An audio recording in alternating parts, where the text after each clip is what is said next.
নমস্কার বন্ধুরা, কি করে আপনাদেরই হাতের মোবাইল দিয়ে আপনাদের ডকুমেন্টের ফ্রন্ট কপি এবং ব্যাক সাইড এই দুটোকেই একটি পেজের মধ্যে বানাবেন, তাও আবার পিডিএফ ফাইলে।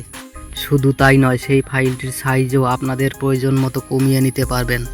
তো এই কাজটি আপনাদের মোবাইল দিয়ে কি করে করবেন সেটাই এই ভিডিওতে দেখাবো।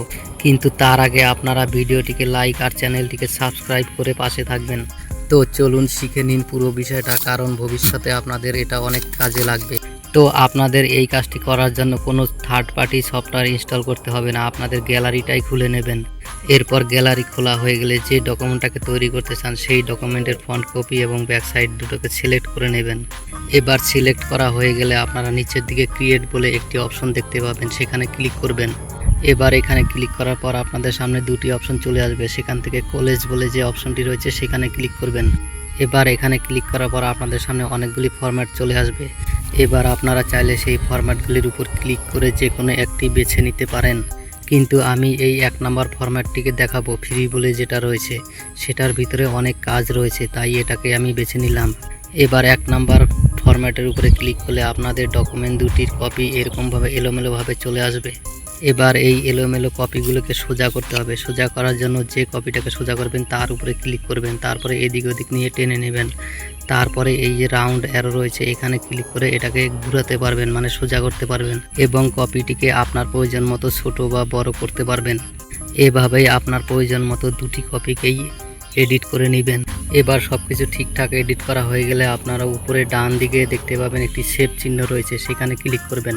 সেখানে ক্লিক করলে এই দুটি কপি একটি পেজের মধ্যে সেভ হয়ে যাবে। এবার এই ফাইলটার সাইজ কত হলো সেটা দেখার জন্য আপনারা উপরে ডান দিকের আই বোতামে ক্লিক করবেন। সেখানে ক্লিক করলে একটি মেসেজের মতো চলে আসবে, সেখানে আপনাদের এই ফাইলটার সাইজ দেখা যাবে। তো আপনারা দেখতে পাচ্ছেন এই ফাইলটার সাইজ হয়েছে 402 GB। তো এই ফাইলটা আপলোডের জন্য অনেক বেশি সাইজ হয়েছে, তো এই ফাইলটার সাইজ কমাতে হবে। তো এবার ফাইলটি সাইজ কমানোর জন্য নিচে যে এডিট অপশনটি রয়েছে সেখানে ক্লিক করব।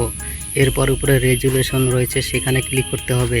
এবার রেজুলেশনে ক্লিক করার পর আপনারা এরকম অপশন পেয়ে যাবেন। এখান থেকে আপনারা রেজুলেশনকে একটু কমিয়ে দেবেন, তারপর ইমেজ কোয়ালিটিকে একটু কমিয়ে দেবেন, তাহলে উপরে আপনাদের সাইজ কি হবে সেটা দেখা যাবে।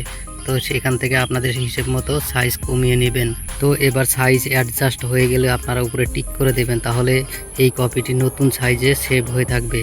এবার এই কপিটিকে পিডিএফ ফাইলে সেভ করার জন্য এই যে নিচে ডান দিকে রয়েছে দুটি ডট, মানে মোর অপশনটি রয়েছে, সেখানে ক্লিক করবেন।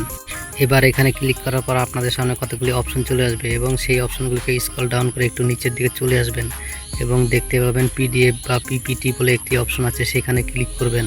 এবার এখানে ক্লিক করার পর আপনাদের বাঁ দিকে উপরে দেখতে পাবেন একটি অপশন আছে জেনারেট পিডিএফ, সেখানে ক্লিক করবেন। সেখানে ক্লিক করার পর আবার জেনারেট পিডিএফে রেখে দিবেন। এবার ডান দিকে উপরে সেভের উপরে ক্লিক করবেন, তারপরে আপনাদের সামনে একটি অপশন চলে আসবে, সেখান থেকে ফাইলটির নাম দিবেন, নাম দিয়ে আবার সেভে ক্লিক করবেন, তাহলে এই ফাইলটি পিডিএফ ফাইলে সেভ হয়ে যাবে।